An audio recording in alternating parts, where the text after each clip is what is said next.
అందరికీ నమస్కారం. నేను మీ కిరా కార్పేని. లేటెస్ట్ ఇష్యూ ఏంటంటే ఒక నిజం బయటపడింది. ప్రపంచ ప్రఖ్యాత ప్రసిద్ధిగాంచిన అతి పురాతనమైన మహిమ గల దేవుడు దేవస్థానం శ్రీ వెంకటేశ్వరుడు తిరుమల తిరుపతి దేవస్థానం. ప్రపంచంలో కోట్లాది మంది భక్తులు ఆయన్ని దర్శించుకుంటూ ఉంటారు. ఆయన ప్రసాదం తింటూ ఉంటారు. రుచి, శుచి, శుభ్రత, నాణ్యత ప్రపంచంలో మరే పదార్థానికి ప్రసాదానికి లేని రాణి సువాసన శ్రీవారి లడ్డూ ప్రసాదానికి సొంతం. 2019 నుంచి 2024 మధ్యన అత్యంత విశిష్టత కలిగినటువంటి శ్రీవారి లడ్డూ ప్రసాదాన్ని ఇంటికి తీసుకెళ్లిన 24 గంటల్లోనే చెడిపోయేది, పాడైపోయేది, పగిలిపోయేది, విడిపోయేది, పాలిపోయేది. ఇది నేను ప్రత్యేకంగా చెప్పనక్కర్లేదు. అప్పటి భక్తులకి ఇది బాగా తెలుసు. అయితే దీని గురించి చాలా మంది, కోట్ల మంది కంప్లైంట్లు ఇచ్చేవాళ్ళు. కానీ జగన్మోహన్ రెడ్డి పట్టించుకునేవాడు కాదు. ఎందుకంటే తానే దగ్గరుండి అన్ని చూపిస్తున్నాడు కాబట్టి. అంటే అన్యమత ప్రచారం దిశగా, వెంకటేశ్వర స్వామి యొక్క పవిత్రతను తగ్గించే దిశగా ఆయన చేసినటువంటి ఈ చెడు క్రీడల గురించి మనం ప్రత్యేకంగా చెప్పనక్కర్లేదు. కొంతమంది అయితే కొండ మీద ప్రశ్నించేవాళ్ళు, కానీ వాళ్ళని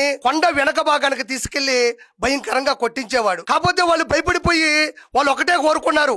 అప్పటి ప్రజల, భక్తుల నోట ఒకటే మాట, చంద్రబాబు నాయుడు గారు సీఎం అవ్వాలి, తిరుమల తిరుపతి కొండ బాగుపడాలి అని గట్టిగా మొక్కుకున్నారు, మొక్కులు తీర్చుకున్నారు. ఆ మహానుభావుడి ఆశీస్సులతో, ప్రజల ఆదరణతో 2024 జూన్ 4వ తారీఖున చంద్రబాబు నాయుడు గారు గెలవగానే, జూన్ 12న ముఖ్యమంత్రిగా ప్రమాణ స్వీకారం చేయగానే వెంటనే చంద్రబాబు నాయుడు గారి చొరవతో, సుప్రీంకోర్టు ఆదేశాలతో సిట్టు బృందం అంటే 5 మంది వ్యక్తుల సమూహంతో, అంటే సిబిఐ డిపార్ట్మెంట్ సంబంధించిన వాళ్ళు 2, state special police officers 2, food safety officers 1, ఈ 5 మంది బృందంతో ఒక సిట్టు బృందం ఏర్పాటు చేసి లోతుగా వెళ్లి ఇన్వెస్టిగేషన్ చేసి నిజానిజాలని కనిపెట్టి నివేదిక సమర్పించవలసిందిగా ఆదేశాలు జారీ చేయడం జరిగింది.